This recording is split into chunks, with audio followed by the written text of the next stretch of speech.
noches. Retomemos nuestro tema a partir de la página 709, que es donde nos habíamos quedado. No habíamos, de hecho, comentado la última cita. Siempre me fijo en el libro de Luis porque ahí ve el subrayado y ya me ubico bien. Entonces, lo que vemos al iniciar el primer párrafo es lo siguiente. Lugar del pecado y de la santidad profundos y verdaderos, la amistad se convierte en el anticipo de la prueba final del hombre.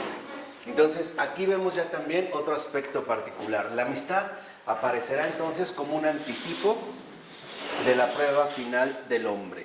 Dice Florensky, esta desintegración última, esta destilación fraccionada del hombre, se llevan a cabo enteramente en el hombre por el Espíritu Santo, al final de los siglos. Y aquí en el presente pueden ser efectuadas por un hombre que nos ama con amistad, porque solo Él nos indica nuestro tesoro secreto.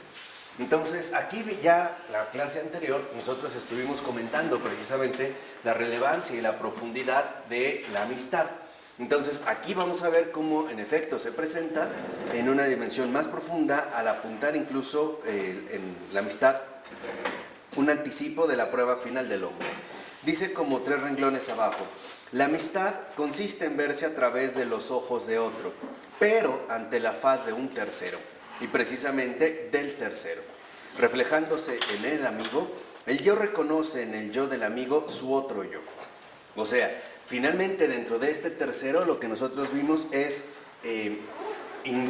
profundizar finalmente en la mirada divina, ¿no? Donde al otro veo a mi otro yo, pero en el tercero. O sea, finalmente por la verdadera comunión en Cristo. Ahora, si nos vamos a la 710, lo que vemos es, al iniciar esta cita de Florensky, que es muy importante, dice el texto, ego, o sea, el yo, no puede amar lo que es no ego. De otro modo, admitiría en sí mismo algo que le es extraño.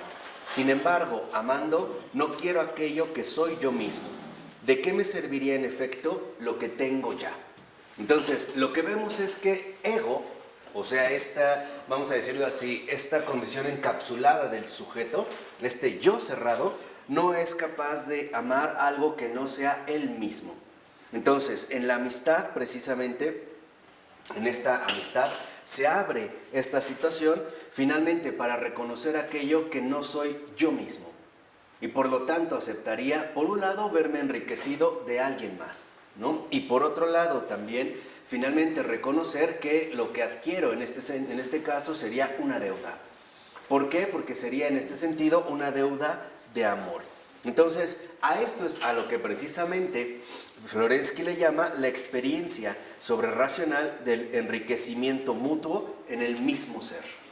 O sea, finalmente se presenta en la amistad un auténtico enriquecimiento mutuo. Y dice, más o menos a la mitad del siguiente párrafo, dice Florensky, se produce en el amor un intercambio de los seres, un perfeccionamiento mutuo. El amor se enriquece.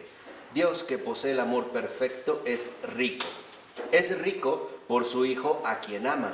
Es la plenitud. Entonces, en este sentido, lo que podemos ver es que, siguiendo, digamos, las coordenadas que en efecto se presentan aquí, lo que ahora vemos nosotros es que el amor siempre implica un enriquecimiento.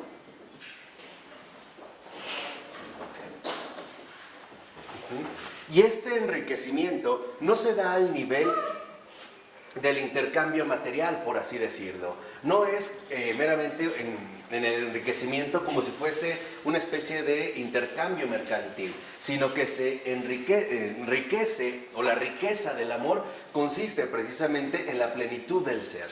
Entonces, este enriquecimiento es justamente la riqueza o plenitud del ser. Dicho de otra manera, entonces la realidad del amor nos enriquece ontológicamente.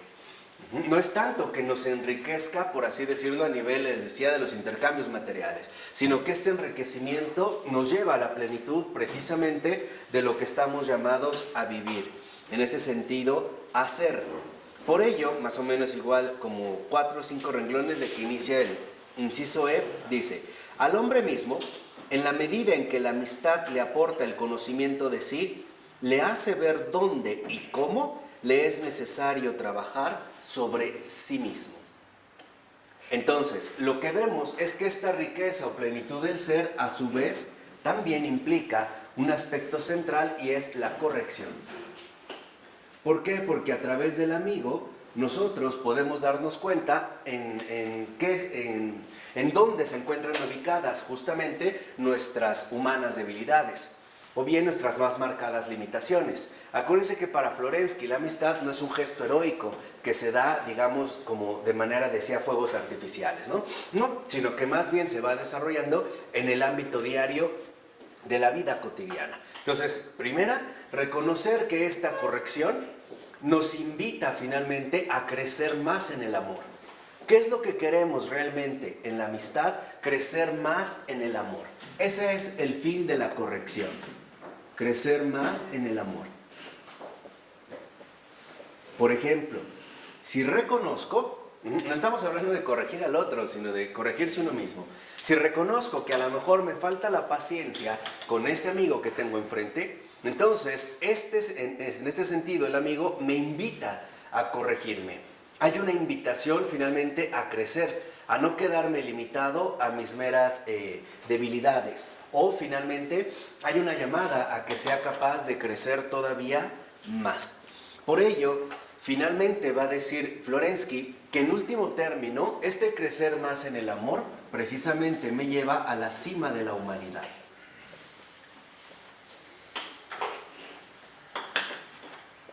En este sentido, precisamente para Florensky, la cima de la humanidad es la amistad. Ya aquí voy más rápido porque, bueno, ya habíamos visto esto en la anterior ocasión. Entonces aquí ya nada más es como puntualizar, ¿no? Entonces lo que vemos es que la cima de la humanidad está dada justamente en la amistad. Y vimos que la amistad no consiste en la preferencia personal, sino en la exigencia del amor. Esto es lo que precisamente me abre a la dimensión de la amistad y por lo tanto también al verdadero enriquecimiento. De tal forma que este perfeccionamiento mutuo me lleva a darme cuenta que estoy invitado cada vez más a amar.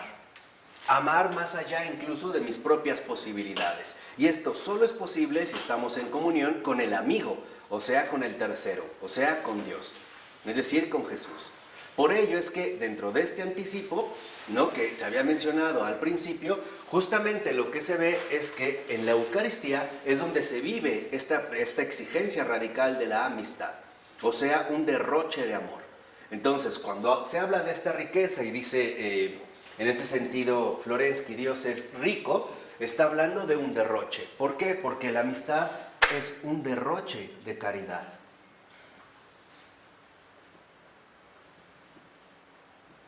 No hay, por así decirlo, una limitación ni un cálculo estable a partir del cual nosotros quisiéramos establecer nuestros planes, sino que hay un derroche.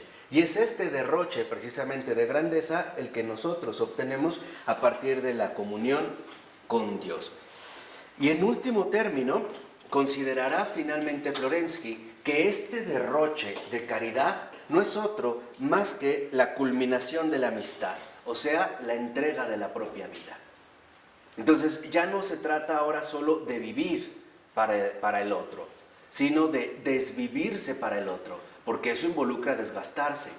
Las correcciones que nosotros empleamos a lo largo de nuestra vida, en efecto, nos desgastan. Es como pulir una piedra. Y este desgaste, a su vez, es, por así decirlo, lo que va quitando, ¿no?, aquello que no es adecuado, pero al mismo tiempo nos reduce.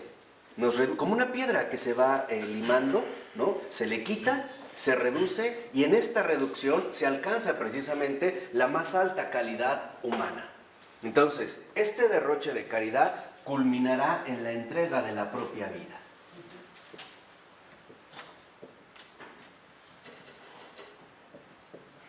Esa es, de hecho, la culminación a la que está dirigida justamente la amistad. Pero si lo ven, no es una entrega de la propia vida por conveniencia, porque en efecto hay personas que están dispuestas a hacer algo por otro según les conviene. o llevar a cabo un determinado sacrificio según sus conveniencias. Aquí no es según la conveniencia, es según la medida del amor. ¿Y cuál es la medida del amor? La medida ilimitada que Dios mismo posee. De tal forma que entonces, aquí es cuando Florensky hace la mención de la condición kenótica de la amistad, o sea, el abajamiento, el entregar la vida literalmente por el otro. Dice al iniciar la 711, el contenido existencial de la amistad consiste para el padre Pavel precisamente en cargar con la cruz del amigo, es decir, en la obediencia y la fidelidad. Entonces, aquí aparecen dos rasgos centrales. Cargar con la cruz del amigo es la entrega de la propia vida. Cargar con la cruz del amigo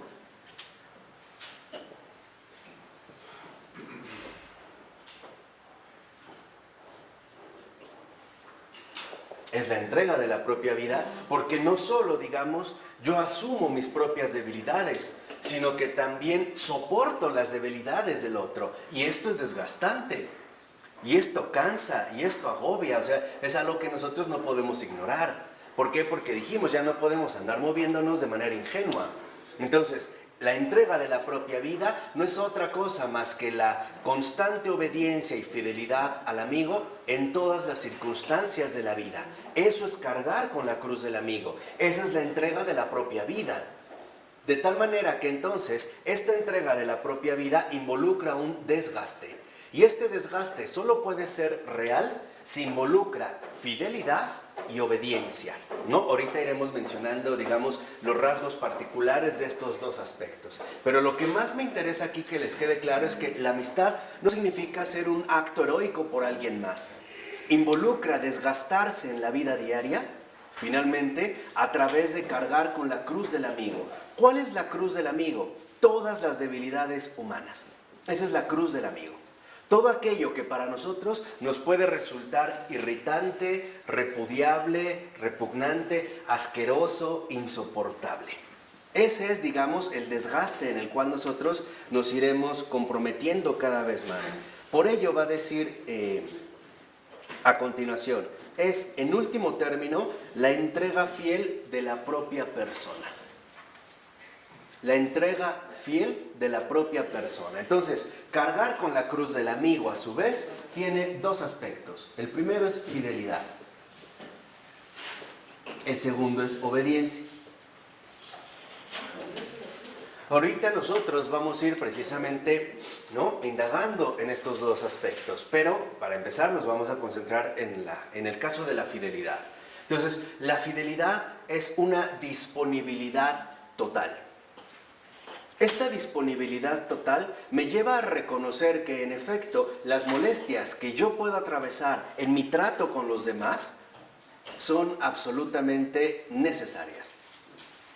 ¿Por qué? Porque estamos llamados también a compartir las debilidades en términos mutuos. Entonces, aquí vemos un aspecto central. La perfección cristiana no solo consiste en avanzar en lo mejor, también consiste en soportar lo peor. Entonces se abre un campo mayor, porque a veces creeríamos que en efecto estamos llamados a perfeccionarnos para no causarnos más molestias, pero esto no es real. ¿Y por qué no es real? Por nuestra propia realidad humana, finita, débil, etcétera, etcétera, etcétera. Entonces, dice a continuación Florensky, porque el amigo no quiere lo que es mío, me quiere a mí. Entonces, aquí es donde entra un aspecto muy central. El amigo realmente no quiere lo que es nuestro, no nos quiere a nosotros. Lo que es realmente fundamental en este caso es la persona. El valor que realmente se estima en la amistad es la persona, no las posesiones de la persona, no aquello que de una u otra manera me pudiera beneficiar o ante lo cual yo pudiera obtener un beneficio. No quiero las cosas, no quiero algo, quiero a alguien. Entonces, el amigo no quiere algo de mí, me quiere a mí. Entonces, esta fidelidad y obediencia adquiere precisamente un carácter sumamente personal. E incluso nosotros lo podemos ver en nuestra vida ordinaria del siguiente modo. Creo que es bastante obvio que las cosas nunca sustituyen a las personas. Ese es uno de los problemas a los que se enfrentan las familias contemporáneas. Por ejemplo, hay personas que consideran que llenando de cosas a sus hijos es como van a poder finalmente llenar el alma de estos hijos. Pero no se dan cuenta que una cosa jamás sustituye a una persona. Y ese es uno de los riesgos que hoy en día vivimos, la despersonalización. O sea, la sustitución de las personas por las cosas, ¿no? Entonces, viéndolo de esta manera, vemos que en efecto el amigo no quiere algo de mí, me quiere a mí. Me quiere a mí como persona. Y al quererme a mí como persona, significa que también está reconociendo las cargas que yo poseo. O sea, mis debilidades, mis limitaciones. Este es el llamado al perfeccionamiento humano, ¿no? Alcanzar finalmente la cima de la humanidad. Este es el perfeccionamiento mutuo o enriquecimiento que desde la amistad finalmente expresa el amor. ¿De acuerdo? Fíjense lo que dice 2 renglones abajo. Dice Florensky, el hombre exterior anhela mis bienes, el amigo aspira a mí mismo. Aquel, o sea el hombre exterior, desea lo tuyo, recibe de ti, de tu plenitud, es decir, una parte de ti. Y esta parte se escurre entre sus dedos. Solo el amigo, deseándote a ti, seas quien seas, recibe en ti todo, la plenitud, y se enriquece con ella. Entonces, aquí vemos, por ejemplo, 2 aspectos centrales. En la verdadera amistad no me interesa lo tuyo, me interesas tú. ¿Qué quiere decir? Que estamos ya superando el ámbito meramente exterior o el ámbito meramente material. Por ejemplo, a veces desafortunadamente hay muchos nietos que van a ver a sus abuelos porque el abuelo les da domingo. No van por los abuelos, van por lo que pueden recibir del abuelo. Entonces ahí no hay amistad. O sea, en realidad eso no es amor, ¿no? Entonces lo que tenemos que ver es que en efecto la amistad sí involucra un verdadero desinterés. Y este desinterés nos lleva a darnos cuenta que justo por ser tal, involucra entonces ahora un vínculo realmente personal con aquel que llamamos amigo. Por ejemplo, yo aquí puse una nota que es como una anécdota que quería compartir. Recordé el final de la vida de Chopin, este gran pianista, ¿no? Entonces, él era judío. Entonces, él, digamos, dentro de sus conocidos, entre uno de ellos había un sacerdote católico. Entonces, ya cuando estaba muy enfermo Chopin, que aparte pues murió joven, ¿no? Muy, muy joven para lo que hizo, pues, es un genio, ¿no? Al estar ahí se acercó este sacerdote, que era amigo, muy cercano a Chopin, y le dijo, ¿tú sabes a qué he venido? Escuchen bien, ¿eh? Y dice que Chopin como que sonrió, ¿no? Y le dijo, sí, ya sé. Le dijo, tú sabes que yo aquí vine no por lo tuyo, vine por ti. Entonces, ahí es cuando vemos este paso esencial. Y le dijo Chopin, ¿qué quieres? Le dijo, te quiero a ti, dame tu alma, dámela a mí. Dámela. Yo te quiero a ti, a mí me importas tú, no lo tuyo. Y Chopin dice que como que se le llenaron los ojos de lágrimas y le dijo, sí, soy tuyo. Fíjense, aquí es donde vemos precisamente este paso. Ya no es una cuestión enteramente exterior o material, ya es un verdadero amor que está más allá de lo que nosotros, en último término, podríamos a veces anhelar o desear de alguien más. Entonces, aquí, digamos, el primer planteamiento en la amistad es muy sencillo. ¿Realmente estoy con las personas que me rodean por ellas o por lo de ellas? Mis amistades, o lo que yo llamo mis amistades, ¿son realmente por un verdadero afecto de amistad o son por conveniencia? Hoy hablamos, por ejemplo, de tener palancas, ¿no? Y por lo tanto, ya no se habla de tener amistades. Más bien se habla de destruir las amistades. O sea, hoy valorar qué tanto me conviene. Y a veces, y en primer lugar, qué tanto me conviene en términos materiales o económicos. Pero no solo eso, también qué tanto me conviene para evitar mi desgaste personal. O sea, ¿con quién batallo menos? Porque seamos sinceros, esto también es un aspecto que se da. Muchas veces seleccionamos a nuestras amistades porque justo los que hemos seleccionado son los que menos problemas nos causan. Y por eso, aquellos que para mí representan un desafío más, son borrados de mi lista de amistades. Con este no me meto. O no lo quiero, o no trabo amistad, no me acerco a hablar, ¿no? Lo relego, simple y sencillamente no lo aguanto, no lo soporto, etc. Entonces, esto no es vivir la amistad. Y esto es, digamos, justamente uno de los riesgos que hoy corremos, ¿no? Hoy ya hemos visto, a lo largo de tantas clases, cómo muchas cosas que deberían de ser sustanciales se han convertido en veras mascaradas, ¿no? En fraudes continuos. Entonces, si tenemos esto presente, vemos como dos renglones abajo, y también lo que vamos a leer a continuación es muy importante, dice Florensky, es fácil recibir parte de un todo. Es fácil recibir parte de un todo. Fíjense, vamos a quedarnos aquí, o sea, es fácil recibir parte de un todo. Por ejemplo, es muy fácil convivir con una persona poco tiempo y cuando está de buenas. Ahí es muy fácil, ¿no? Solo me quedo o solo acepto una parte, aquello que me conviene. Ya no necesariamente en términos económicos o materiales, simplemente en términos humanos. Aquel que en pocas palabras no me causa problemas. ¿Vamos bien? Es parte, ¿no? Aceptar una parte, ¿no? Es fácil aceptar una parte de un todo. Hoy llegamos al extremo de que a veces esta aceptación de una parte de un todo precisamente se manifiesta a través de las desordenadas relaciones sexuales. Es la única parte que aceptan. Se ven para tener relaciones sexuales, pero ya después ya no se hablan, ¿no? O sea, solo nos vamos a quedar con una ¿qué? Parte, ¿no? Sí, nos acostamos, hombre, tenemos relaciones, pero no somos nada, ¿eh? No. Ni amigos, ni novios, ni nada, ¿no? Amigos con derecho, solo una parte. ¿Esta amistad involucra al matrimonio también? Sí, por supuesto. Claro. Entonces, es lo que vamos a ver a continuación. Dice, es vivir a cuenta de otro. No es tampoco difícil entregar de su propia plenitud. O sea, no es difícil entregar de nuestra propia plenitud. Finalmente, porque en gran medida, a veces, solo entregamos aquello que más nos agrada o aquello con lo que mejor nos sentimos, ¿no? O sea, voy a dar de mí lo mejor. ¿Por qué? Pues porque con esto también me siento bien. Pero ¿qué pasa cuando en la amistad estas limitaciones se caen y no solo estamos llamados a dar lo mejor, sino también vamos a estar llamados a dar ¿qué? Lo peor. Y esto se vive, por ejemplo, en un matrimonio. Precisamente en el matrimonio se está llamado a vivir lo mejor, pero también lo peor. ¿Por qué? Porque en efecto se conjuga una unidad. Y esto es, digamos, lo que conlleva las grandes sorpresas del milagro de poder vivir junto a otra persona. Es un riesgo, te vas a exponer por un lado a recibir lo mejor de esa persona, pero también lo peor de esa persona. Y eso es parte de la unidad a la que están llamados a conformar. Y esto, sinceramente, solo se puede soportar desde el verdadero amor de amistad.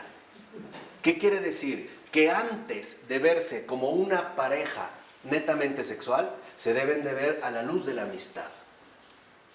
Y esto es central.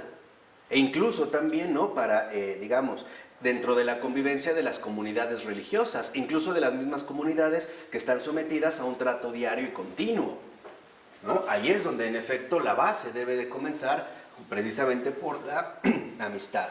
Dice, pero es difícil recibir una plenitud, porque hay que aceptar ante todo al amigo mismo y encontrar en él la plenitud. Pero no se puede aceptar al amigo sin darse a sí mismo, y de hecho es difícil hacerlo. ¿Qué significa recibir una plenitud? Abrir el corazón a la realidad humana. Eso significa recibir una plenitud. Por eso, si lo ven en el sacramento del matrimonio, ¿no? Se hacen los comentarios de en la pobreza y en la riqueza, en la salud y en la enfermedad. Se contempla la dramaticidad de la realidad viva de los hombres. En pocas palabras, la amistad no solo acepta lo mejor, también acepta lo peor. Esto es lo que nos va precisamente entrelazando unos a otros y es justamente parte del verdadero enriquecimiento. Porque seamos honestos, hoy nos hemos vuelto tuertos. ¿En qué sentido tuertos? Que solamente cerramos un ojo y queremos ver lo que nos conviene, ¿no? Hoy mucha gente dice que está junta porque se siente bien. Bueno, y lo primero que yo les pregunto es, ¿y qué va a pasar cuando se sientan mal? se van a mandar al carajo, ¿no? Así de sencillo y venga otra cosa. No es así, porque nosotros estamos llamados finalmente a recibir una plenitud. Y esta plenitud involucra que en efecto voy a recibirlo todo. O sea, este enriquecimiento es la recepción de todo. Todo. Lo mejor y lo peor. Abarcando esta realidad compleja en la cual se irán dando todas estas manifestaciones. Hoy es muy fácil, por ejemplo, atentar contra la realidad misma de la amistad. Les doy un ejemplo muy sencillo. Yo voy a visitar o le caigo de sorpresa a mi amigo Luis, llego, está de malas, estás de malas, ¿sabes qué? Ahí nos vemos, luego te veo, bye.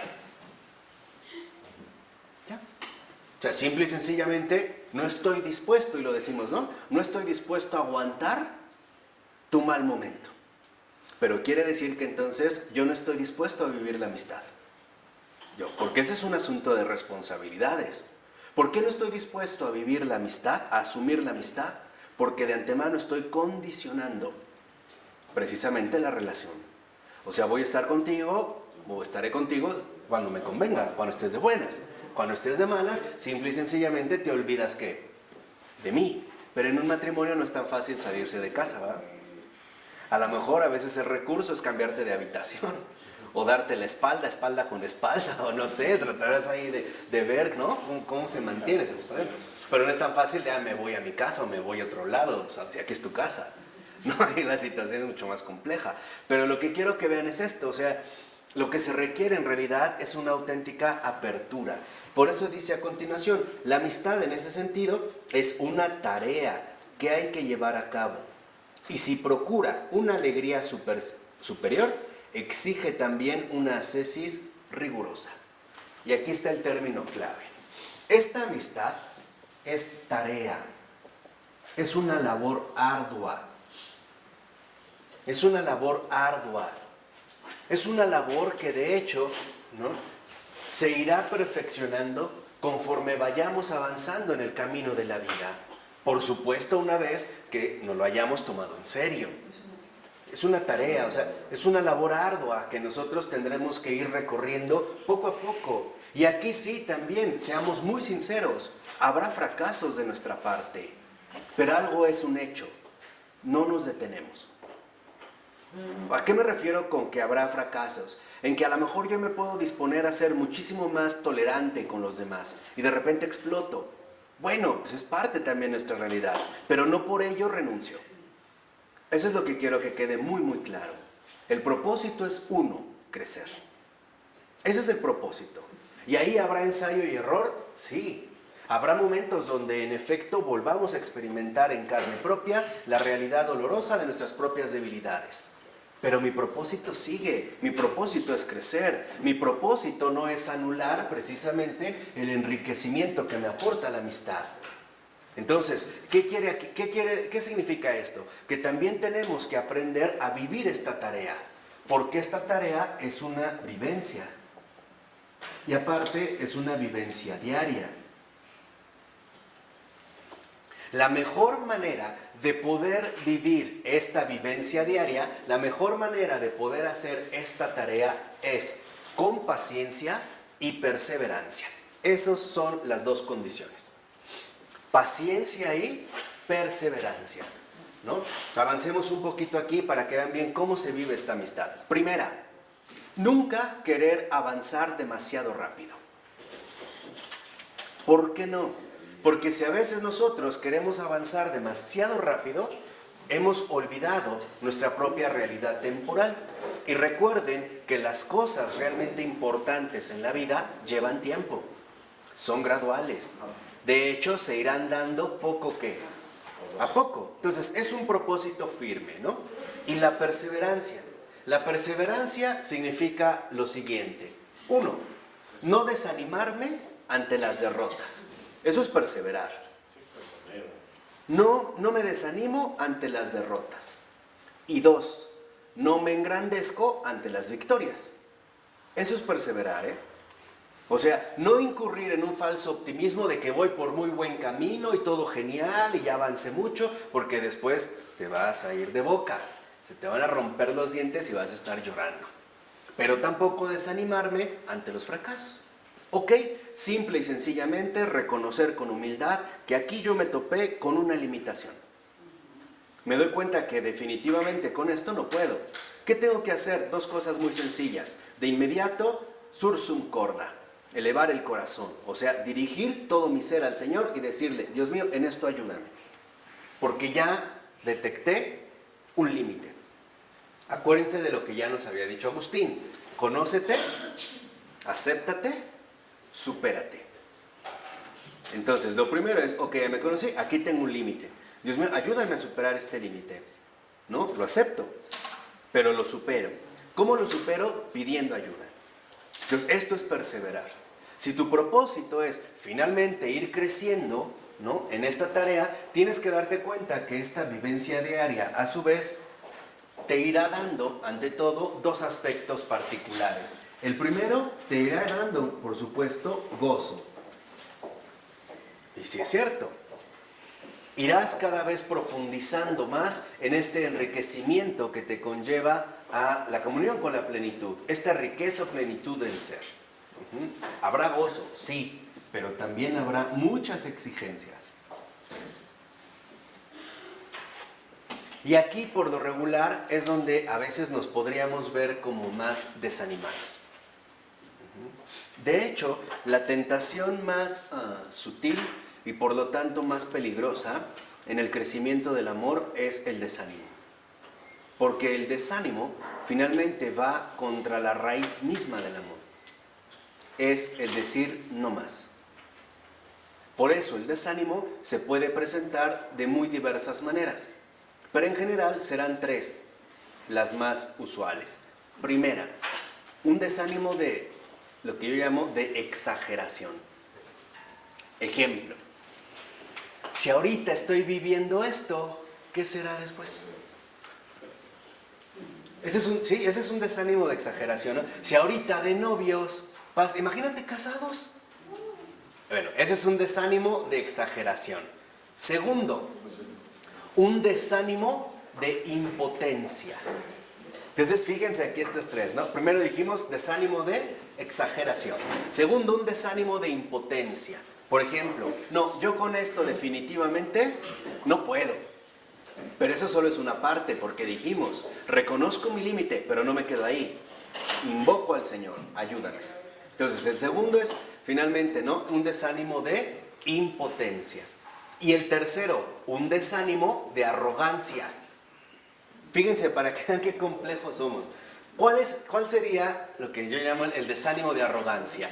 El considerar que eso es muy poco para mí, que yo merecería cosas más grandes.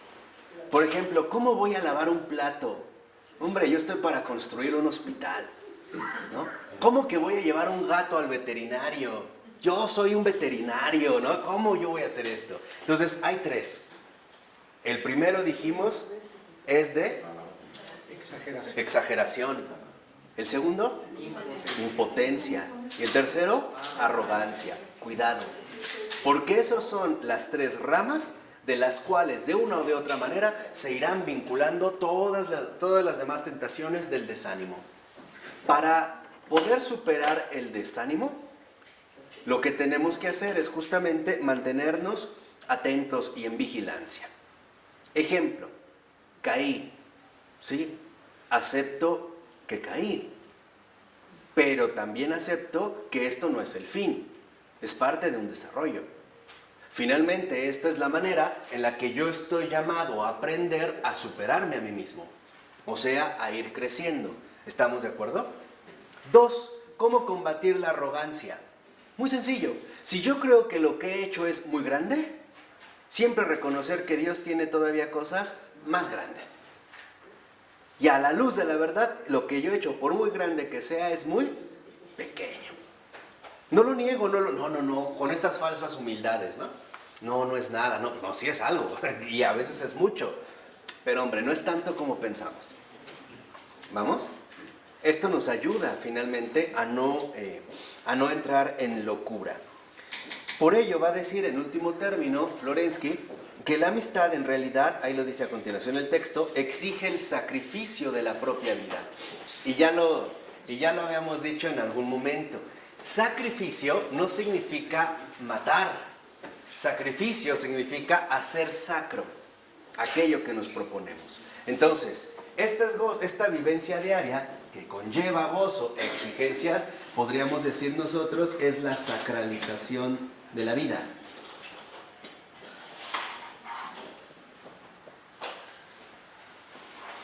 Esta sacralización de la vida involucra, dijimos, un ejercicio constante. ¿Por qué? Porque a veces también llegamos a pensar ingenuamente que el cristianismo es algo así como una especie de varita mágica, al cual llegamos como en saltos, ¿no? De un punto a otro, de pecador a santo. No, es un recorrido, es todo un proceso, y es un proceso muy complicado, que en realidad cada alma, ¿no?, la deberá de llevar de manera personal. Entonces, es muy fundamental darnos cuenta cómo se nos invita a la sacralización de la vida. Y en último término, ¿qué significa sacralizar la vida? Renunciar a mí. Eso es sacralizar la vida. Y lo dijo San Pablo en una de sus cartas: que nadie busque su propio interés, sino el del prójimo. Entonces, aquí es donde nosotros ya tenemos un criterio tomado por ejemplo, del Señor a través de San Pablo. Lo que vivo diariamente, ¿lo hago buscando mi propio interés? ¿O en realidad lo hago teniendo siempre presente al prójimo? El beneficio del prójimo.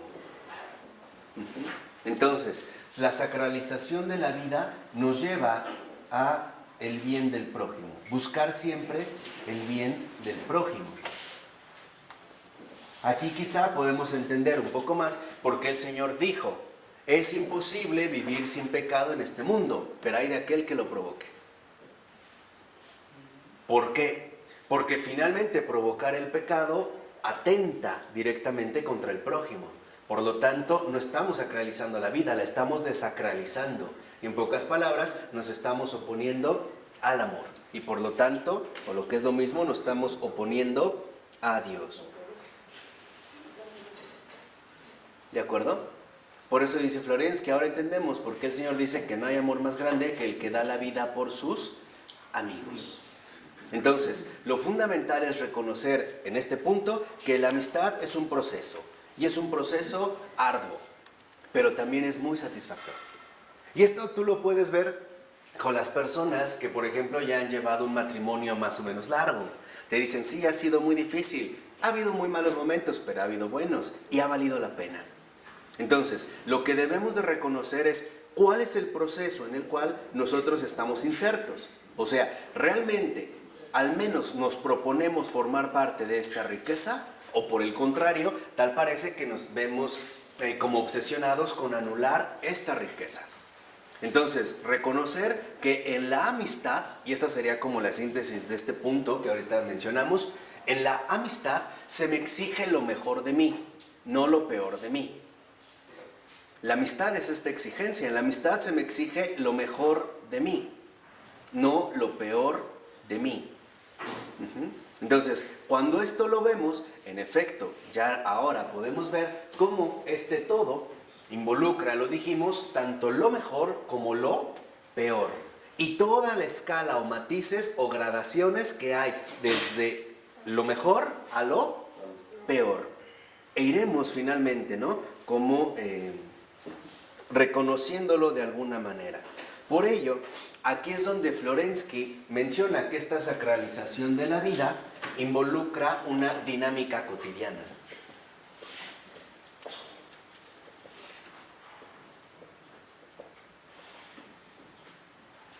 O sea, la única manera en la que nosotros podemos ir ingresando al ámbito real de la amistad es a través de una dinámica cotidiana.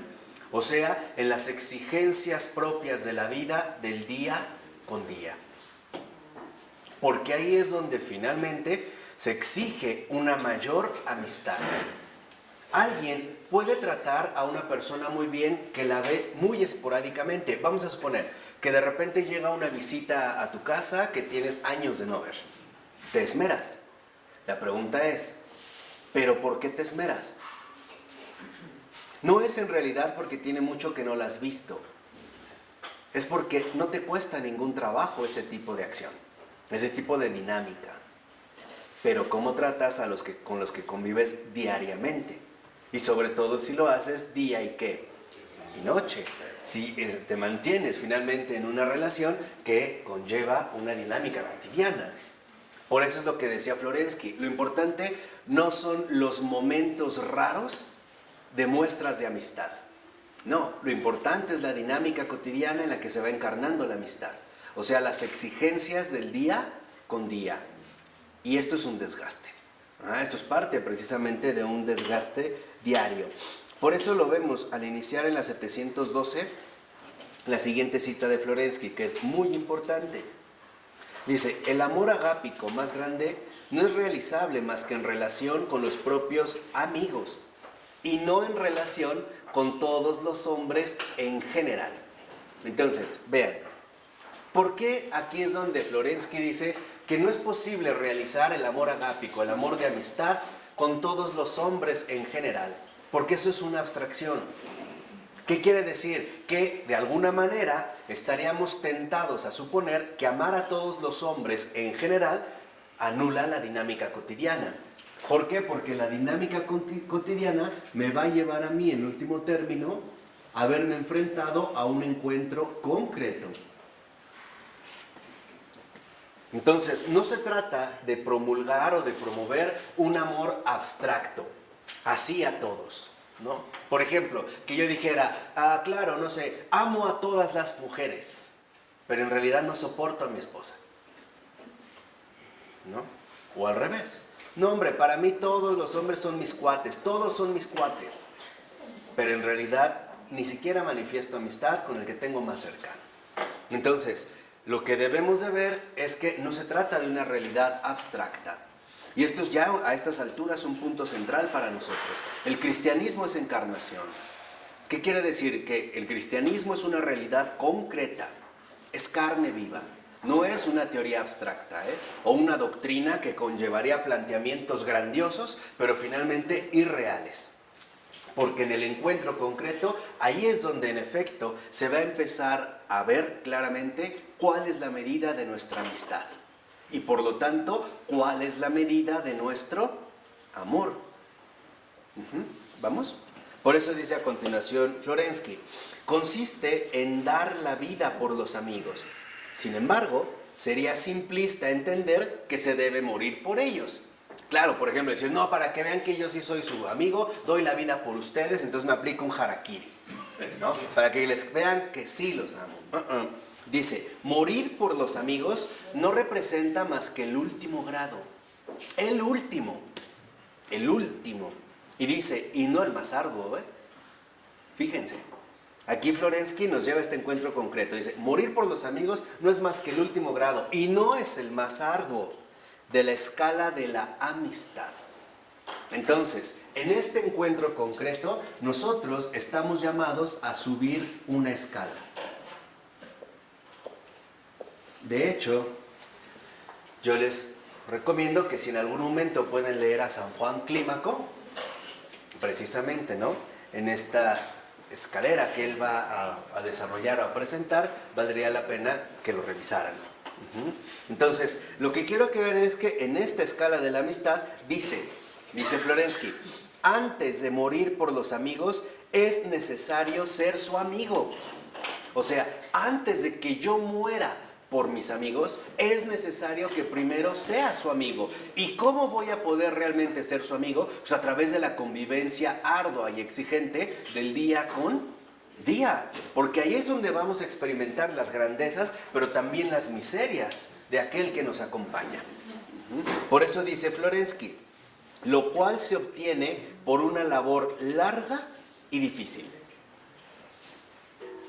Entonces, para Florensky queda claro que este encuentro concreto, 1, es largo y 2, también es difícil. ¿Por qué es largo? Porque significa, o implica más bien, ir subiendo, ir escalando cada vez más hasta alcanzar la cima de la humanidad.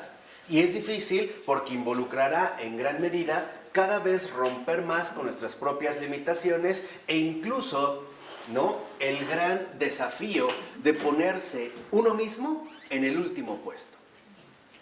O sea, hasta llegar al completo olvido de sí mismo, el olvido de sí. Ya mis ojos ya no están puestos en mí. En realidad ahora todo está puesto para el bien del prójimo. O sea, para salvación, para bien de muchos y salvación de todos. Pero es un proceso. O sea, es un proceso que finalmente iremos atravesando. Por eso dice 2 renglones abajo. La esencia de la amistad consiste precisamente en perder la propia alma por el amigo. ¿Qué significa perder la propia alma por el amigo? Significa perder la prioridad de mi propio ego. Esa es, digamos, precisamente la cima de la humanidad. Perder la prioridad de mi propio ego. Entonces podríamos decir en este sentido, la amistad como tarea, en efecto, consiste en la anulación del ego. O sea, del yo solitario. Esa es la tarea ardua, larga, difícil de la amistad. La anulación del ego. Por ello, por ejemplo, para que un matrimonio funcione, se le requiere amistad. ¿Y cuál es el planteamiento de la amistad? Yo voy a ver por ti, pero necesito que tú veas por mí. Esa es la correspondencia mutua. Por eso el amor siempre es correspondido. Yo voy a ver por ti, pero necesito que tú veas por mí. O sea, en pocas palabras, yo soy tus ojos, pero si mis ojos están fijos en ti, yo me vuelvo ciego para mí. Necesito que tú seas estos ojos míos, ¿no? Ahí es donde se vería precisamente esta riqueza o plenitud de ser que en efecto conlleva este enriquecimiento. Entonces, es la anulación del ego. Dice a continuación ahí Florensky, es el sacrificio de toda la propia organización, de la libertad, de la vocación. ¿Qué quiere decir? Que en realidad, si han ido siguiendo lo que les he ido ahorita exponiendo, verán que en pocas palabras la amistad es una crucifixión. Es un vía crucis. Y podemos dar incluso una imagen muy concreta. En la amistad estamos llamados a ir clavando nuestros pies. ¿Para qué? Para que no se vayan corriendo detrás de nuestros propios intereses. A ir clavando nuestras manos. Primero una y después la otra. ¿Para qué? Para que mis manos no se pongan a trabajar en favor mío o de acuerdo a mis propias conveniencias, donde también tendré que colocar una corona de espinas en mi cabeza. ¿Para qué? Para desinflar los pensamientos arrogantes, para que cuando empiece a crecer mi ego, se pinche con las espinas de la cruz y no olvide que en realidad yo estoy para el otro. ¿No para qué? Para mí. Y al final, lo más doloroso, para que sea atravesado también con una lanza en el corazón. Y finalmente reconozca que estoy llamado a vaciarme por el otro, en la amistad. Y no guardarme para mí absolutamente ¿qué? Nada. Y dar hasta la última gota de sangre y hasta la última gota de agua. Por eso les decía, la amistad es un vía crucis. En ese sentido que ahorita lo acabamos de mencionar. Esa es la amistad. Ahora díganme si Jesús nos engañó cuando dijo que no hay amor más grande que aquel que da la vida por sus amigos. Por eso les decía, esta anulación del ego en la amistad, nuestra tarea, en efecto es un vía crucis. Y a veces también en este vía crucis, también, ¿no?, recibiremos azotes. Los azotes que me llevan a reconocer que en efecto a lo mejor únicamente estoy pensando en mi propio beneficio. Ojo, dijimos, la amistad es un anticipo del juicio final. Y aquí es donde empezamos a ver por qué. Donde también, incluso a veces, en esta consecución de la amistad, seré traicionado, como en el Vía Crucis. Aquel a quien supuestamente yo me estoy entregando de manera sincera, tal vez se puede hasta burlar de mí, ofenderme. Tal vez me van a bofetear. Es más, algunos me escupirán en la cara. Eso significa algo claro. Vas por buen camino. Vas por el verdadero camino de la amistad. Si todos se convirtieran en aduladores tuyos, preocúpate. Estás perdido. Porque a Jesús no le iban aplaudiendo. Lo iban insultando. Lo iban pateando, ¿o no? Lo iban jaloneando. Lo iban despreciando. Lo iban humillando. Y eso es lo que nosotros tenemos que atravesar. Cada uno de nosotros. Al menos si nos llamamos cristianos. O sea, si realmente es que nosotros seguimos el camino del Señor. En este primer paso. Entonces, es fundamental que nosotros veamos en este sentido cómo a lo que se nos invita es a recorrer esta anulación del ego. Dice a continuación, quien quiere salvar su alma ha de entregarla entera por los amigos y no vivirá si no muere. Que es justamente lo que el Señor nos dijo tantas veces, ¿o no? Entonces, lo que hay que hacer es, quien quiere salvar su alma, ha de entregarla entera por los amigos, no por partes. Porque lo más valioso que podemos ofrecerle a otra persona es la amistad. Por ello no es casual que los padres de la iglesia tuvieran en tan alta estima la amistad. Porque incluso la amistad es todavía más esencial, por ejemplo, que la vinculación afectiva emocional. Por ejemplo, el noviazgo, el matrimonio, etc. La amistad es justamente este suelo firme, en el cual uno puede crecer siempre más y más. ¿De acuerdo? Por ello, si ustedes lo ven, bueno, es como un breve paréntesis, pero hay dos situaciones que nunca deben ocurrir porque son muy dañinas. Primera, que los que realmente empezaron a cosechar una gran amistad como amigos, después, sin tener clara la vocación a la que están llamados, se conviertan en novios, por ejemplo. Porque a veces esto puede precipitar o cambiar las cosas, desfigurarlas, y después lo pierden todo. No solo perdieron una amiga, también perdieron un amigo. Y ahí se ve claro que en efecto la amistad es una vocación. O sea, hay personas que están llamadas a cultivar la amistad, solo la amistad. Por eso yo siempre les insisto a mis niños, bueno, a mis jóvenes, los amigos no se besan. Cuando los amigos se besan, ya, valió. Todo se enreda, ¿no? Todo se pone como confuso, ya no hay claridad, se está, digamos, anulando la vocación, se está atentando contra la misión, etcétera, etcétera, etcétera. Esto en un primer paso, ¿no? Y además también reconocer que en efecto lo que debemos de reconocer es que más allá de mi preferencia personal que tengo por otra persona, por ejemplo en este caso, ¿no? Con mi prometida, más allá de esto hay un amor más grande que nos vincula a ambos. Y este amor más grande es el amor profundo de la amistad. La razón es muy sencilla, porque lo que realmente Dios nos ofrece en este sentido es su amistad. Por ello es que la amistad se extiende de manera total, de manera plena, a cada alma, de manera personal. No me ofrece una mera relación erótica. ¿En qué sentido? En el sentido como lo entendemos en términos humanos. Porque por mucho que por algún momento la situación erótica sea placentera, después se irá apagando. En cambio, la amistad no. La verdadera amistad siempre es algo que va increciendo, ¿no? Siempre es algo que va creciendo, aumenta sin parar. Por eso nosotros realmente debemos apreciar ante todo la amistad. Y entender que antes de una esposa o un esposo, lo que realmente encontré es un amigo. Es en este amor mayor, ¿no? En este amor más amplio. Cosa que hoy confundimos de manera bastante torpe. Hoy hay muchos padres que les dicen a sus hijos, no, yo no soy tu papá, soy tu amigo. No, ahí no aplica. ¿Por qué no aplica? Porque en efecto entonces la situación se confunde. Y el tipo de relación que van a tener no está llamada a crecer de esta manera. Porque los padres están llamados a fomentar la amistad, pero no entre ellos y sus hijos, sino entre sus hijos y Dios. Sí, si ellos van a ser los amigos, ¿quién va a ser el padre? Claro. Pues ahí hay un vacío. Ahí hay un vacío, ¿no? Entonces no se da. Por eso es tan importante, y yo ahora recuerdo que San Agustín decía algo que a mí me gustaba mucho, y es que la amistad es el consuelo que Dios nos da en un mundo tan difícil.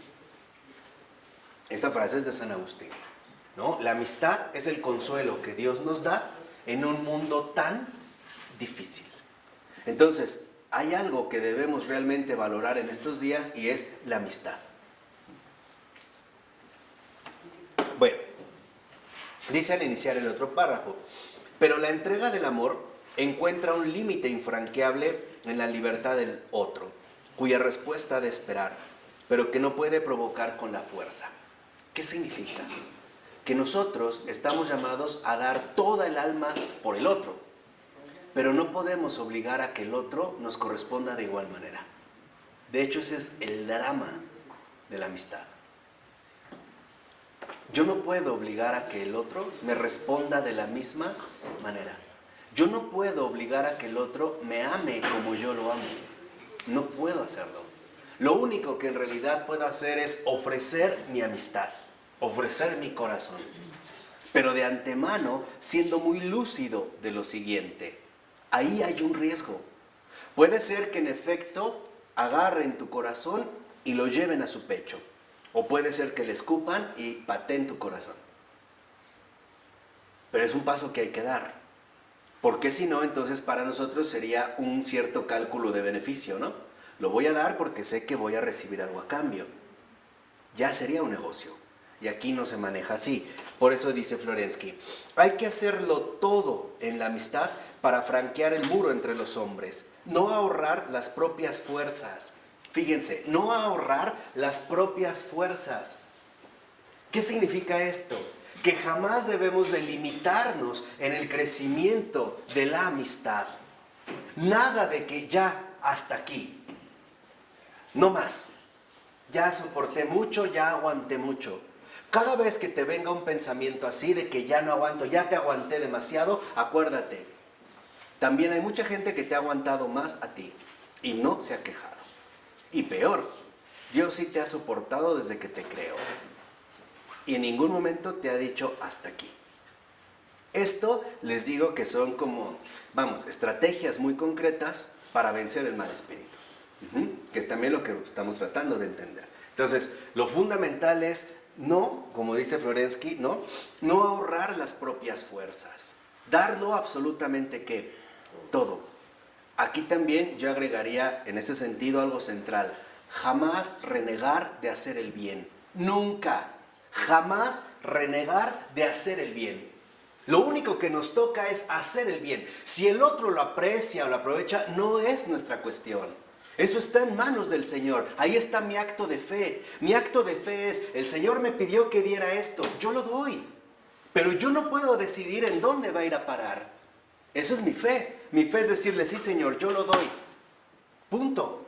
Por eso hay personas que se escandalizan falsamente cuando una persona con ciertos vicios, un vagabundo o alguien en la calle que consume droga o alcohol y le dan y dice, pero ¿por qué le das? Es que eso a ti no te toca evaluar. A ti lo único que te toca es finalmente crecer en este enriquecimiento mutuo, en el crecer finalmente en la donación de todo, no ahorrar las propias fuerzas. Eso a ti no te toca, porque podremos ser muy astutos y decir, es que mejor dale otra cosa, dale de comer. Es que si tú le das otra cosa, entonces ya estás haciendo las cosas a tu modo y a tu gusto. Y ya estás fuera, literalmente, ¿no? Del juego de la fe del Señor. O sea, es muy fácil. Esto lo dijo, por ejemplo, el Papa Francisco, ahorita me estoy acordando, en su homilía de hoy. Si ustedes checan su homilía, vamos a tratar de actualizarlo, revisarlo, para que vean qué profundo está aquí, es lo mismo que ha dicho. Él decía que es muy fácil renegar de la salvación. O sea, no quiero que Dios me salve, yo quiero ser el artífice de mi propia salvación. Y es lo que dijo el Papa Francisco. Es esto, o sea, ahora yo voy a decidir cómo me voy a salvar. ¿Y de qué manera? O sea, si el Señor me dijo, da esto, yo digo, no, yo voy a dar esto. Ahí está mi intercambio. Entonces, no quiero tu salvación, yo me salvo. Aquí está mi currículum, ¿no? Aquí está mi catálogo. Y este es un grave error. Y hoy nos los acaba de decir el Papa Francisco. Entonces, no ahorrar las propias fuerzas, no cansarse de hacer el bien. Dice, luchar por la comunión hasta el sudor. Luchar por la comunión hasta el sudor. desgastarse, lo que yo les decía, desvivirse, ¿no? Nada de que si por ejemplo de repente hicimos una buena obra, aunque la gente nos dijera que somos muy idiotas o muy estúpidos, eso no significa que vamos a escatimar finalmente los esfuerzos. Y yo creo que el que realmente es cristiano sabe bien de lo que estoy hablando, ¿no? ¿Lo sabemos bien? ¿No lo sabemos bien? La vez echaba de un taxi y nos dije, ¿cómo que no? Y me empiezan a dar muchas cosas. No importa, a nosotros no nos toca la evaluación, a nosotros nos toca la obediencia. Ahí está el segundo aspecto. Fuimos con la fidelidad. Ahora, la única manera de subir realmente la escala es a través de la obediencia. Esta clase es muy seria, ellas se están poniendo muy serias, como que el padre Pavel ya está dando más duro, más a fondo. Entonces, en efecto es la obediencia. La obediencia significa jamás ahorrar las propias fuerzas. Luchar por la comunión hasta el sudor. Dice, hasta la sangre del martirio, hasta la muerte. El grave peligro que nosotros corremos en este recorrido es el siguiente. Cuando es muy fácil decirle al Señor, no más, hasta aquí. Cuando aparece ese no más, entonces lo que nosotros hacemos es bloquear la obra del Señor. ¿Por qué? Porque algo que hemos olvidado, y esto también es fundamental, es que el cristianismo es de verdad una real exigencia. En serio, se los he dicho hasta el cansancio, no es un juego. Piensen bien cuando digan que son cristianos. Piensen bien lo que eso involucra, lo que eso implica. Porque si no lo eres, el primero que te lo va a recriminar no es Dios, es el prójimo. Es el que te conoce, es el que tienes al lado. No que muy cristiano, no que muy católico, rezas el rosario. Mira, es el primero que te lo va a recriminar. Y después, muchos más, ¿no? Pero bueno, aquí el punto está, ok. En esta obediencia, entonces, lo que tenemos que hacer es dar la propia vida hasta la muerte. Porque lo primero de lo que hay que librarlos es de la insinceridad, de la frialdad, del solipsismo. Entonces, aquí hay tres factores que atentan directamente contra la amistad y por lo tanto también contra la obediencia. Primera, la insinceridad. ¿Por qué la insinceridad? Porque esta insinceridad nos lleva finalmente a veces a querer darle al otro lo que no viene de Dios, sino lo que viene de mí. Que es lo que nosotros dijimos también en muchas ocasiones. Amar, el amor, amar significa amar como Dios ama. Darle al otro no lo mío, sino justamente lo que no es mío. Y hoy eso es en gran medida de lo que nos va a hablar Adrián von Speyer al rato. No se trata de dar lo mío, sino que realmente doy lo que no es mío. Y lo que realmente no es nuestro es este amor abierto. Este amor pleno de obediencia, que qué mejor se puede contemplar que a través del Vía Crucis del Señor. En este recorrido ordinario precisamente de vida. 2, la frialdad. ¿Qué es la frialdad?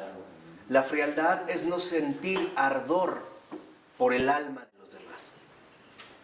Esa es frialdad. Y dicho sea de paso, lo único que es frío es el mal espíritu. Dios no es frío. Dios no es frío. Por eso no es casual que hasta cuando sentimos que entramos en un ambiente así medio terrorífico, hasta decimos, ¡ay, qué frío!, ¿no? Sentí escalofrío. Bueno, ya saben por qué. El Señor es calor. Es caliente. Dice a continuación, y el solipsismo. El solipsismo no es más que el individuo aislado, desvinculado. El solipsista es, en pocas palabras, aquel que solo piensa en sí mismo y por lo tanto es ciego para los demás. Ese es el solipsista. Y dice a continuación, pero existe un límite que no se puede traspasar, un muro que no se puede derribar ni con la propia cabeza ni con un martillo. A ver, aquí ya vimos hasta dónde llegamos al límite. Dice, bueno, pero hay otro más que ahí no se puede quebrar. Dice, el amor sin límites, al iniciar el último párrafo, El amor sin límites... ¿Qué quiere decir esto? Existe un límite que no se puede traspasar. es lo que nos va a decir a continuación. Dice, el amor sin límites queda clavado en la cruz, que se los expliqué hace rato. Les dije de qué manera. En la impotencia absoluta para poder demostrar la voluntad de comunión. Aquí es donde entra el punto radical. También estamos llamados a experimentar la impotencia. El darnos cuenta que a veces todo lo que hicimos aparentemente no sirvió de nada. Porque también Jesús apareció así en la cruz. ¿Se acuerdan? Muere como en esta impotencia, ¿no? Dice, entonces, en esta obediencia también nosotros vamos a experimentar la impotencia. Y este muro, ahí es cuando dice Florensky, no se puede derribar, ni con la propia cabeza, ni con un martillo. Y quizá la razón de fondo es muy simple. Si no viviéramos esta impotencia real, creeríamos muy fácil que somos Dios, que nosotros somos Dios. Claro. ¿Por qué? Porque finalmente el Señor también va a poner límites que resultan infranqueables. Porque cuando tú experimentas esta impotencia, lo primero que haces es verte a ti mismo. Pero ¿por qué tantos años, tantas oraciones, tanto trabajo, tanto tiempo invertido, tanto sacrificio, tanto ayuno? Y te llenas de ira. Entonces quiere decir que no estabas viviendo la amistad. Estabas viviendo engañado. Cuando realmente se vive... Estabas viviendo la fe. Sí, no estabas viviendo en la fe, ¿no? O cuando realmente vives la amistad y te topas con esta impotencia, en efecto, lo único que puedes hacer es con toda paz y tranquilidad decir, esto es lo que a mí me tocaba.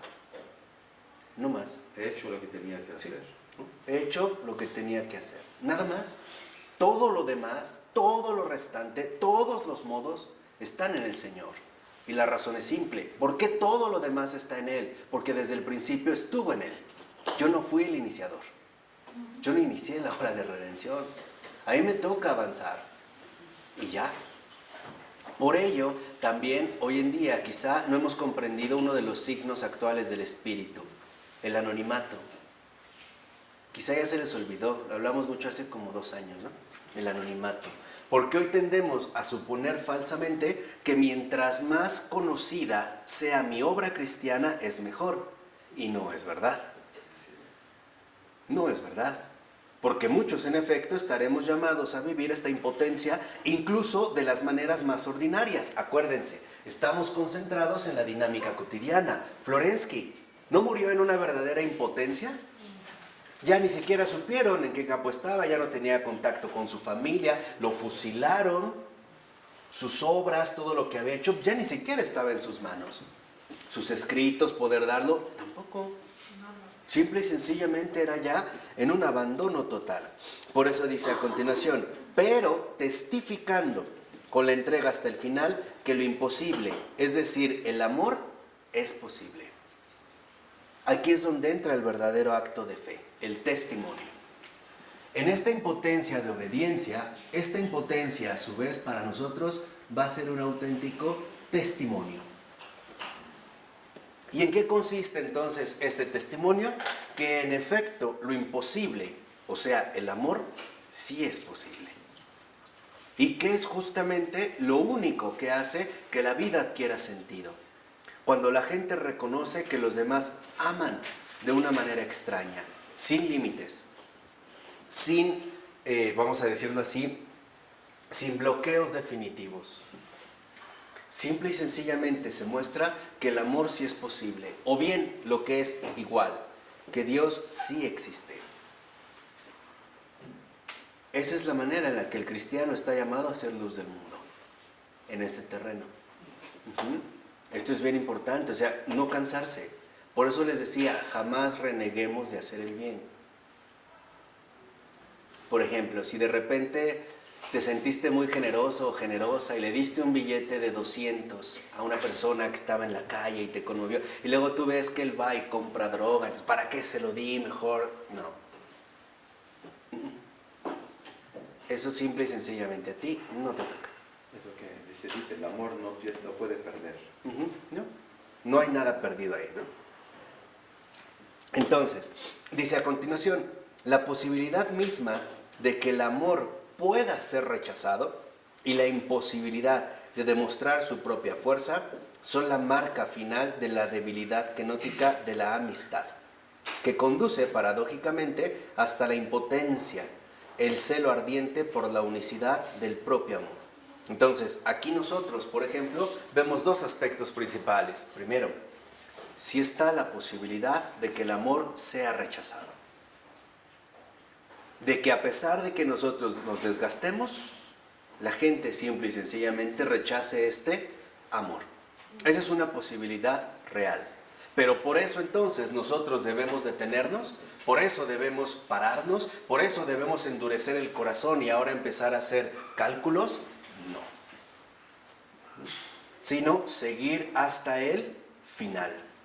Hasta incluso esta experiencia dramática, realmente dolorosa de la impotencia. Imagínense al propio Jesús en la cruz viendo que en realidad muchos aparentemente habían quedado completamente decepcionados. Entonces, aquí debemos de tener algo en cuenta. El fracaso en el cristiano es de lo más normal. De lo más normal. Aparentemente. No, claro, o sea, con esta normalidad. Por eso una vez se los dije, históricamente hablando, el cristiano no está llamado a tener éxito, porque su verdadero éxito no se va a dar en esta historia. Es justamente abrir perspectivas que nuestra historia no conoce. Este es el éxito. Entonces, lo que debemos de reconocer es que en realidad nuestra vida en gran medida va a quedar unida a esta impotencia del Señor. Y hay que recordar algo. Justo por esta impotencia es que apareció la gran omnipotencia del Señor. El perdón de los pecados y no solo eso, reconocer y aceptar a su criatura como a su propio hijo. Les digo, no pierdan de vista ahorita lo que veremos con Adrián. Por eso en la nota 68, al iniciar, dice, en la última carta de la columna, El amor celoso, los envidia, Florensky, en contraposición con la mentalidad intelectualista que condena el sentimiento de los celos como impropio del amor, mostrará cómo, por el contrario, los celos han de vincularse al celo, al ardor de la vida en el empeño ascético. Por eso los celos, en el celo apasionado por salvaguardar lo eterno en el tiempo, aparecen como la expresión necesaria, o más bien, dice Florensky, como un aspecto necesario de un amor fuerte. Entonces, aquí, en este punto, nuestro testimonio, que en efecto aflorará a partir de esta impotencia, es a través del celo. Y dice Florensky, este celo no son los celos, es este ardor, ¿no?, por salvaguardar lo eterno en el tiempo. O bien, es este celo, finalmente, por Dios mismo. Dice a continuación, el celo no es tan solo un elemento del amor, según la interpretación generalizada por San Isaac el Sirio. El celo es un aspecto indispensable de todo lo que hay de bueno en el hombre.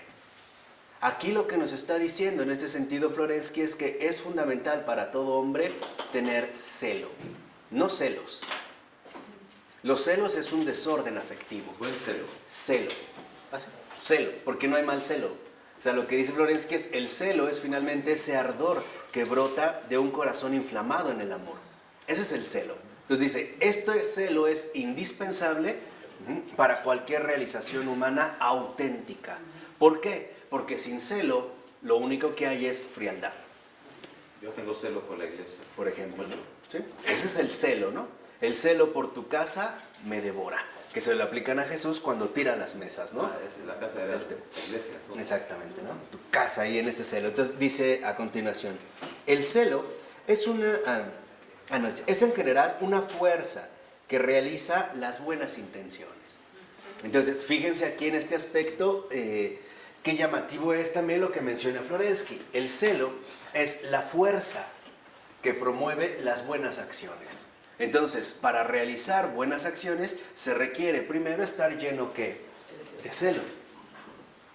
El celo es la fuerza de las buenas acciones. Entonces, El celo aparece como fuerza, fuerza de las buenas acciones.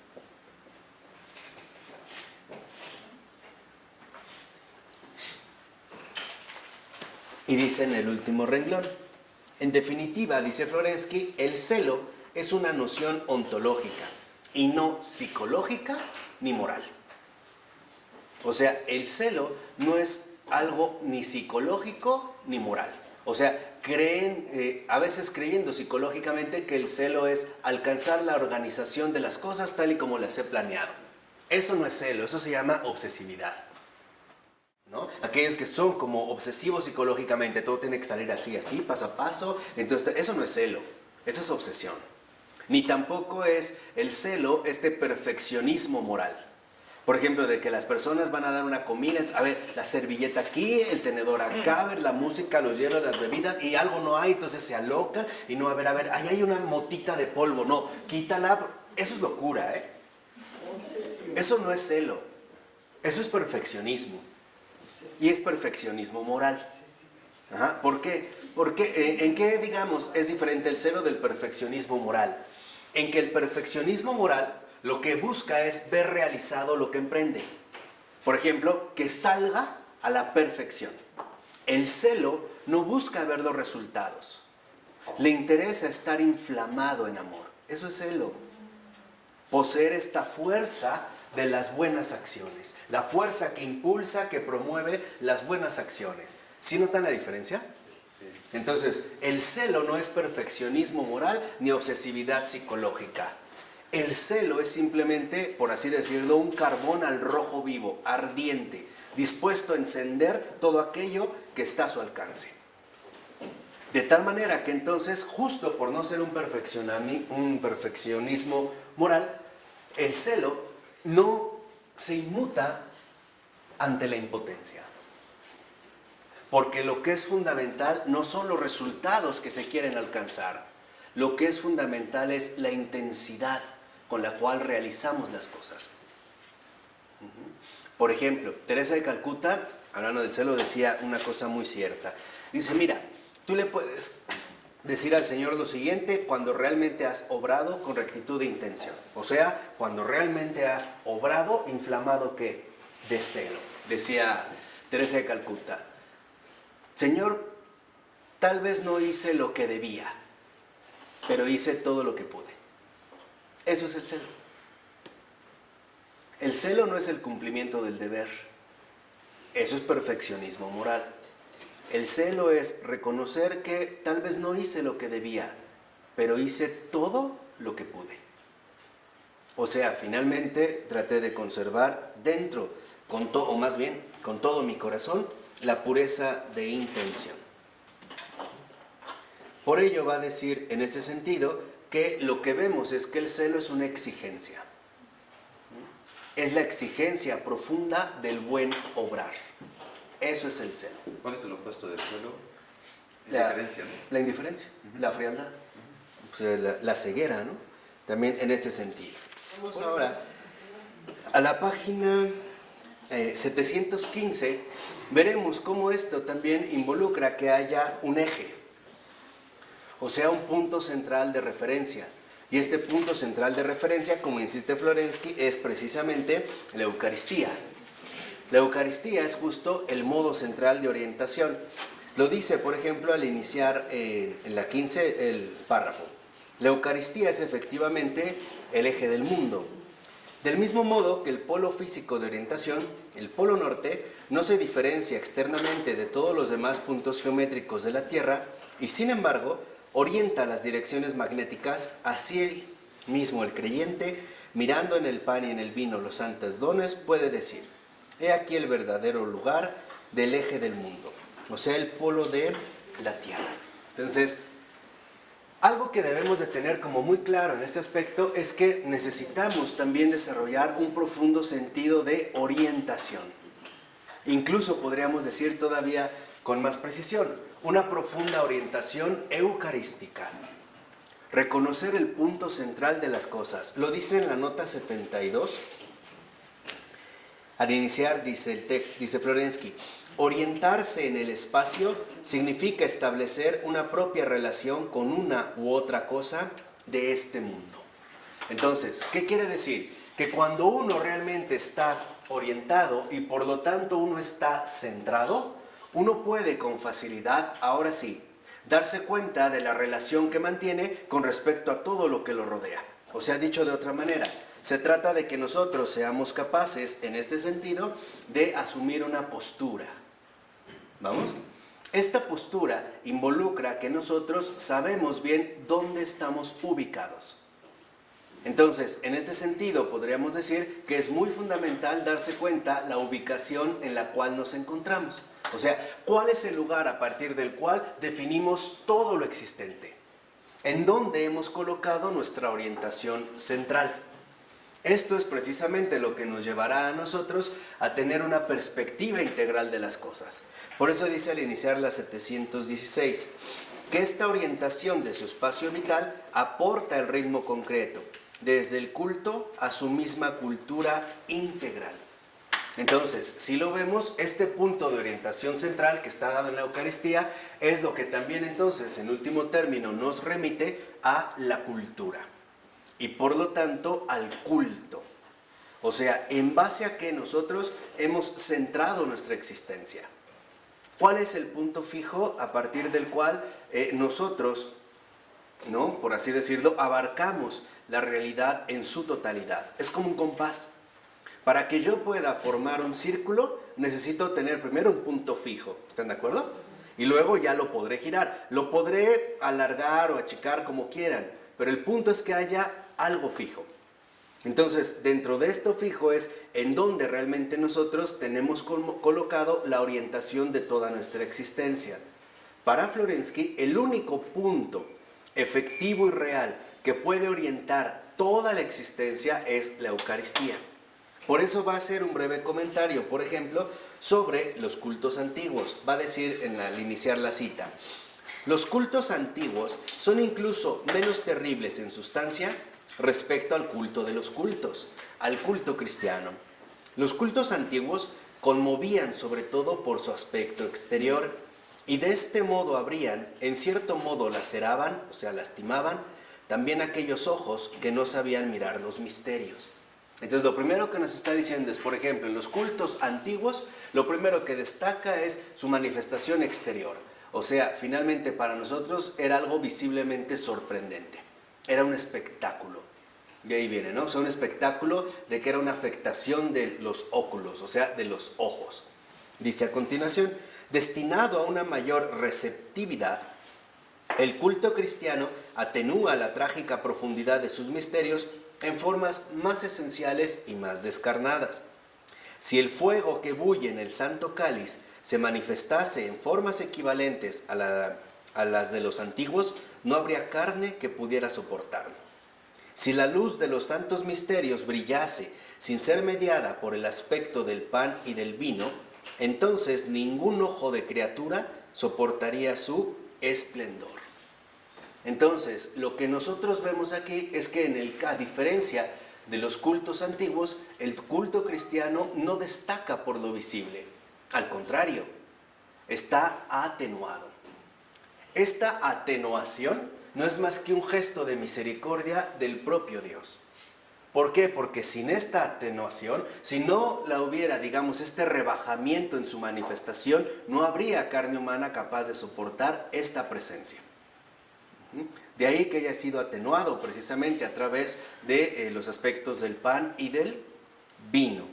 Dice a continuación, lo que vemos al iniciar, dice, el carácter tremendum de la Eucaristía cristiana radica en la profundidad mística de los sucesos históricos que conmemora y que a través de lo visible hace ver. Dice al iniciar la cita, todo esto, el culto del templo de Israel, es terrible, porque es terrible la realidad suprema. De cualquier modo, no es más que la sombra de lo que ha de venir. La realidad es Cristo, es el cuerpo, es decir, la auténtica existencia de la realidad. Todo esto, por tanto, es la sombra de las cosas futuras. Y si la sombra de la realidad es terrible, ¿cuánto más terrible será la realidad misma? O sea, aquí finalmente, ¿no? Pareciera que Florensky nos recuerda que hay una densidad de resplandor cuya, vamos a decirlo así, cuya manifestación nadie ni siquiera podría sospechar. Es lo que ni ojo vio, ni oído oyó. Es algo realmente y por completo insospechado. Esto nos lleva finalmente a darnos cuenta de algo. No podemos olvidar el carácter tremendum de Dios mismo. Porque tal parece que en efecto a veces nos olvidamos de esta omnipotencia y grandeza divina. ¿Qué ser se puede poner frente a Él cara a cara? Ninguno, ¿no? Acuérdense, por ejemplo, el profeta Isaías, ¿no? Cuando ve al Señor y se espanta. Voy a morir, ¿no? Vi al Señor, voy a morir. O sea, eso es lo que dice Isaías, con otras palabras, pero lo que es, voy a morir. Voy a morir, ¿no? ¿Quién ha visto que vea al Señor y viva para contarlo? O sea, en este caso, digamos, sería tremendo. Por eso, dice a continuación, es como si la majestuosidad cuantitativa del culto veterotestamentario se condensase en la intensidad cualitativa del culto del Nuevo Testamento. No toros, carneros y corderos, sino el Señor mismo. Él se ha entregado a sí mismo en sacrificio, ha ofrecido solo a sí mismo. Entonces, lo que vemos que en efecto es sumamente distinto es que en estos cultos no se ofrece algo, se ofrece Dios mismo. Él es el ofrecimiento total.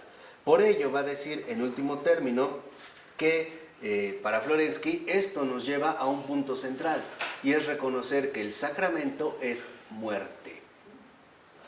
En ese sentido podríamos decir, ¿en qué sentido es muerte? Precisamente en el tránsito que cada cristiano y de hecho cada ser humano está llamado a realizar para poder tener este encuentro con el Señor de los vivos y de los muertos. Es un proceso arduo también, es un proceso bastante complicado y que en efecto conlleva finalmente a darnos cuenta de algo extraordinario. Necesitamos morir a lo que somos para poder acceder a esta grandeza inimaginable. Y esto es precisamente el propósito, al menos en un principio, más pedagógico de Pavel Florensky. Pero como es un tema delicado, yo preferiría dejarlo para la siguiente. Cortar aquí, dar 10 minutos y dedicarle otros 15 minutos más a Adrián, porque el texto es muy interesante y es más amplio, ¿les parece? Entonces no se olviden, la siguiente hablaremos del sacramento es muerte. Veremos este tránsito. En nombre del Padre, del Hijo y del Espíritu Santo. Amén.